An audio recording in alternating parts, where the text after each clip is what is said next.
Hello, everybody. I'm Jesse Waters, along with Judge Janine Pirro, Harold Ford Jr., Shannon Bream, and Greg Gutfeld. It's 5 o'clock in New York City, and this is The Five.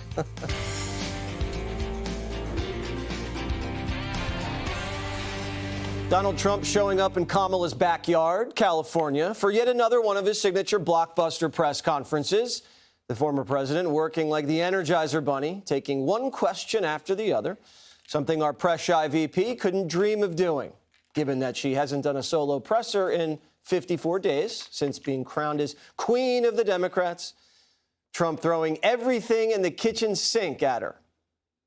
I'm here today in California with a very simple message for the American people. We cannot allow Comrade Kamala Harris and the communist left to do to America what they did to California. Kamala was the godmother of sanctuary cities. Is a radical left Marxist, communist, fascist. She never worked at McDonald's. She said she stood over those French fries when they were being fried, and it was so tough work. She never worked there. She's a liar. The former president talked for over an hour, but Kamala did speak today, too, responding to one reporter's question, and it was a doozy. How are you feeling about Pennsylvania? I am feeling very good about Pennsylvania because there are a lot of people in Pennsylvania who deserve to be seen and heard. That's why I'm here in Johnstown. Kamala could be getting a free car when she chats with DNC Speaker Oprah Winfrey next week. I can't wait. Meanwhile, Donald Trump is unloading on the biased ABC debate moderators who went on a fact-check rampage against him while letting Harris hoaxes fly. I thought the debate was great. I thought I did very well, but I was fighting three people. I was fighting the crazy left radical lunatics at ABC. I lost a lot of respect for David Muir. He came at me with things, and a guy who has good hair, but not as good as it was 5 years ago. David Muir tried to correct me when I said that crime is rampant like never before. This foolish man, this foolish fool. Oh, this foolish fool. So we're still talking about the debate, Judge Janine. Well, I want to talk about Kamala. Sure. I want to talk about the fact that when they asked her how she was feeling about Pennsylvania, she says, I feel good about Pennsylvania because there's a lot of people. And then, like, what did she say? You see, she can't say anything unless she's scripted, Harold. You're going to have to admit that. But let's talk about where we are. The race is unchanged. Even Kamala's aides say that the race is unchanged. The ultimate challenge is for Kamala to be able to get people to support her because Trump's numbers are not moving. They are solid. They're not going anywhere. And she believes she's got to disqualify him. So what is she going to do? She's going to lie for the next few weeks. All right. She's going to say everything she needs to say, to make people believe he's going to take away their Social Security. He's going to take away health care. I mean, all stuff that's been debunked. And obviously the media is not going to help him with any of that stuff. But the crazy part about this is that Trump and Vance have done 48 interviews and she and Waltz have done 8. Now she wants to do Oprah Winfrey, I hear. Now, that should be interesting. I can't imagine that's going to be a tough one for her. But at the end of the day, it's 54 days, and she still hasn't done a solo presser. And she said now she's saying she needs more debate. She's the one who turned down the debate at Fox in the beginning of September. Now she's feeling confident, and she wants more debates. But in the end, it's not going to do her any good. No one has changed. She hasn't changed anyone's mind. It's like she got out there and she spoke, and people were like, "Wow, she can talk for 2 minutes. She's good." And finally, I want to remind you of what Sanders said.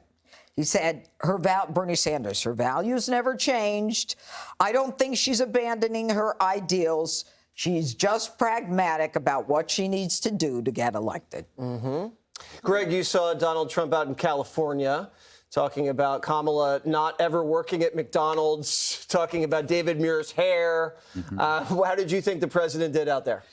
I was just listening to him, and I was focusing on the issues, unlike you, Jesse. He talked about this it's kind of a sense of how America is with sanctuary cities and crime, homelessness, mental illness. It's as though the chickens have come home to roost, which is a phrase I just coined. Every time the Democrats remove a boundary or a limit or a disincentive, it has a consequence, and it's a consequence they never mention. So when you see crime and the chaos and the frustration of the American people, those are the consequences. But there's one consequence that the Democrats should feel most responsible for: Donald Trump. He's the direct, I mean, they hate him, but he is the direct result of what they wrought. Democrats abandoned the foundations and structure of society, whether it's on the border, support for police, civil order, patriotism. These are all kind of together you feel and sense a decline. Do you think Trump would have even run if the state of the country was fine? Do you think he'd be doing this if crime, immigration, foreign policy, economy was operating under reasonable conditions? If he couldn't make it better, if he couldn't make it, even if as a self-interest person, you don't go in when things are going great, because then you look bad when it goes down. You go in at the bottom so you look good. I always go in at the bottom. That is true, Jesse, but let's leave your personal life out of this. You sicko. I don't think it's the MAGA movement that inspired Trump. It was the Democrats who drove this country down. Trump is fueled by the same thing that Americans are. We're just fed up with being fed up. He's a turnaround artist. He came in 2016, did turn things around, and then it got wrecked. He's now coming back, looking for another comeback. You think he's got it? Well, I remember talking to him in 2015, doing an interview when he was talking again about running for president. We all sort of said, is this another head fake? Because he does this, and everybody gets very excited and wants to hear what he has to say. And when we were wrapping up that interview, he said to me, I don't feel like you're taking me seriously. And I said, because I think you've got so much at stake. And he said, that's why the only reason I would run, this is back in 2015, is if I thought I had to do it to save the country. I think that's truly where he's motivated from all those years ago. And listen, if most of the mainstream media, supporters of the vice president think she won the other night, and if you believe that, then you should want her to do the press conference that we saw with him today, where he's talking economy and border and crime and water usage rights. I mean, why not let her go out and show that she can do those things? She's got some caution from within her own party. Representative Clyburn, remember, just days ago said, I don't really think you should do the one-on-one interviews because they drill down and then you may end up saying something that could be used negatively against you. But that's the whole point of vetting a candidate. It is. Harold, do you think she's going to get drilled down on when she does the big Oprah interview? I hope so. I hope that they get substance. Well, you asked the question. I'm going to answer the question. Belated happy birthday again. Oh, thanks, Harold. And thank you for the robe. Thank you for the robe. Though it is kind of short, but that's okay. By design. Yeah. I'm in favor of both candidates doing more press conferences. I agree with you, Shannon. I think they should do another debate. I've said before, it's really an affront to the country that the two people who want to be president, who want the privilege of serving us as president, won't stand side by side at least 3 times. The idea that we're going to allow candidates to dictate to us when and if they're going to debate is something foreign. I hope that we end the tradition after this race. 2, in a democracy, the point of it is to give voters a choice. I think the choice that both candidates are giving us right now, Judge, about the economic policies, the only thing I've heard concretely is that President Trump wants no taxes on tips and overtime pay. Interesting ideas at a time which we have a $36 trillion debt. I'm just curious what does that do for growth? And then she wants to provide down payment assistance for home ownership, first-time homeowners, and provide child care credits. I get the rationale for it, but how does that fit into an overall kind of economic plan? Neither of the candidates have laid any of that out, from education to health care. We've heard a little bit about the border. Think about this. We are paying this year $1 trillion in interest payments on our debt. That's more than we pay for national defense. The first time that has ever happened.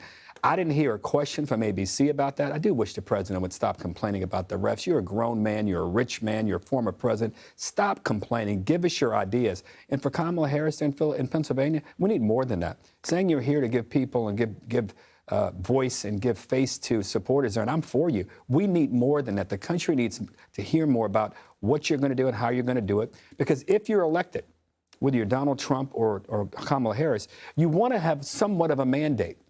to do something. You may not get the overall 55-45 vote or a commanding 300 plus electoral votes, but give the country a sense of what you want to do on the big issues that confront us each and every day. But and thus far, we don't have that. The country has had the benefit of seeing what Trump can do with the Trump tax cuts and seeing what Kamala's doing with the inflation and the economy and the immigration. No one vote. When you go to the iPhone store in the coming days, you're going to order the iPhone 16. No one's clamoring for the iPhone 11. They want to know what do we have coming ahead of us. I want the iPhone that's going to work, and I want the immigration policy that's going to keep these people out. And he is yet to give us. All I'm saying is, Judge, I hear you. And good. I know you hear me too. And if I get, I'm not, you're defending your position. I get it. I just want them to stand side by side and let's get some issues in this next time they have this debate. When you have the press conference, Vice President Harris, I want them to query you about how do you plan to do these things? Are you concerned about the debt? No one ever asked President Trump about the debt. So these are the things I'm concerned about. So then you agree the moderators didn't ask the cutting questions, right, Harold? I would have asked different questions. Good. Yeah. Thank you. Get a room, you two.